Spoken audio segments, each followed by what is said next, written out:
Welcome to Hannity tonight. Ann Coulter will not be speaking at UC Berkeley after sponsors now pull out of the event due to, quote, security concerns. Now, this was scheduled to happen tomorrow, and we'll be here in just a minute to respond. Also tonight, Newt Gingrich, Maria Bartiromo, Juan Williams, and TMZ's Harvey Levin will all join us later tonight. But first, the alt-radical left, the Destroy Trump media's plans to silence conservative voices. This has got to be stopped once and for all. I'm saying tonight, it's time to stand up, face this threat head on. That is tonight's very important opening monologue.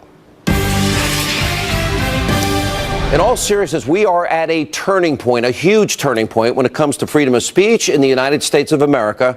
For one, I refuse to sit back and let conservatives be silenced by these liberal fascists. It's time to take a stand. Now, radical snowflake liberals at UC Berkeley have succeeded, at least for now, in shutting down another conservative speaker. In this case, Ann Coulter. She was supposed to give a speech on that campus tomorrow. That sounds simple, harmless, right? Free speech America, the home of free speech Berkeley. Not to these left-wing, anti-free speech fascists. Now, the alt-radical left, they love to claim they're so tolerant and inclusive. That is just a big myth and lie, maybe the biggest in America right now. In fact, the First Amendment, freedom of speech, means nothing to these people. It's just a text and a document they care nothing about. Their goal is simple: shut down every single conservative voice in America by any means necessary. It's that serious. Now, this is just one example. And what we have been showing you this week, liberal fascists are carrying out a well-orchestrated, funded smear campaign to try and take down President Trump and anybody and everybody that supports him and his policies. And as I have explained, I've also become the target of these slanderous attacks. And in my opinion, what happened last Friday, this was designed to be a kill shot. In other words, to ruin my career, shut me down once and for all. Literally, I think they had the crosshairs at my head and my heart. They wanted to destroy me, ruin my career, get me off the air once and for all. It's very, very important for you, the American people, to understand what is really going on here. And it's so much bigger than me or any one person. I want to use my example, though, to expose what's really happening. Now, on Friday, just 2 days after Bill O'Reilly parted ways with the Fox News channel, an individual with serious and glaring credibility issues fabricated completely untrue, ridiculous claims about me, I think going back to like 2003, 4, or 5, which this person quickly recanted. Now, instead of doing their job and fact-checking the accusations by this individual, by the way, easily proven to be false, liberal fascist journalists, lazy as they are, they saw an opportunity. Oh, let's get Hannity next. Let's silence his voice. Now, these are just two of the headlines of the many that were used to try and take me down. NBC News, Sean Hannity denies right-wing blogger's sex harassment claim. By the way, none of them, I think, mentioned it was way back in the early 2000s. Raw story, is Hannity next to fall? Fox guest says the anchor tried to pressure her into hotel room sex. By the way, she didn't even say that, just as a sidebar issue. Now, do these headlines represent the truth? No. And so far, none of these outlets, interestingly, have updated their headlines to correct the story and tell their viewers or their readers the truth. That this is a highly questionable individual who recanted these completely false claims. Now, I have hired a killer team of lawyers and investigators, and we are laying out a war strategy that's going to hold every media outlet that lies and smears me responsible. My lawyers are saying that these media outlets have a basic, fundamental obligation to do rudimentary fact-checking instead of just taking the word of one individual. In my case, they went for the cheap headline without even doing a simple Google search, which would have shown that this has gone on with this woman, false charges for years that were proven false. Here's a question. Is this reckless disregard for the truth? Do these media outlets, do they have a responsibility to do any fact-checking before they repeat such hurtful allegations?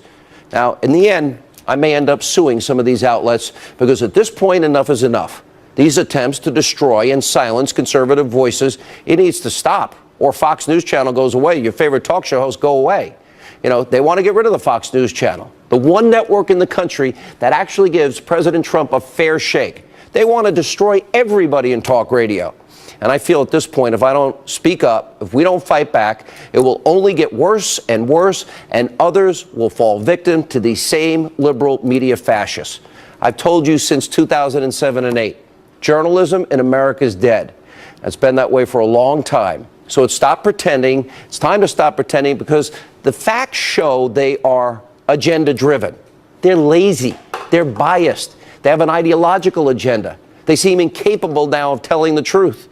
Anyway, joining us now is the author of the best-selling book, In Trump We Trust, E Pluribus Awesome, Ann Coulter. Good to see you. You did not cancel. I want our audience to be very clear about this. And by the way, I give you a lot of credit because you know you're walking into the lion's den at UC Berkeley. You did not cancel. Tell us what happened. Well, Berkeley, as you know, all along, they've been changing their position every 5 minutes. It's like a game of musical chairs, and whenever the music stops, the answer is no, she can't speak.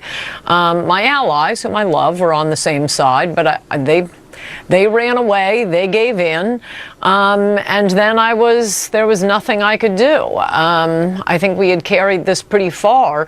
The final lawsuit, which is a great lawsuit, didn't request an order from a judge in joining Berkeley to provide a speaking place for me, and the factual record was fabulous. The principle of the First Amendment, I mean, the cases are legion. It's not like a president trying to put limits on who gets into the country. That's kind of something new for the country, not too new. But with the First Amendment, there's so many cases, and unless the judge was Howard Dean, I think we're winning that case.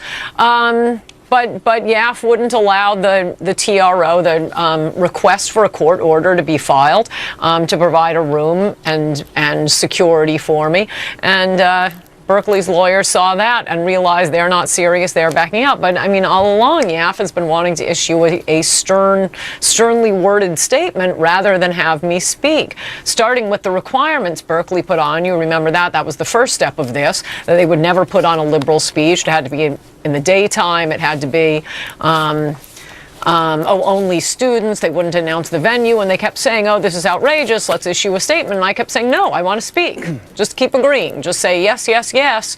But at the end, YAF pulled out, said they wouldn't be associated with anything I did at Berkeley, and they wouldn't let the college Republicans bring a separate action either. So, I mean, even finding another lawyer, which I did, finding funding, what can you do?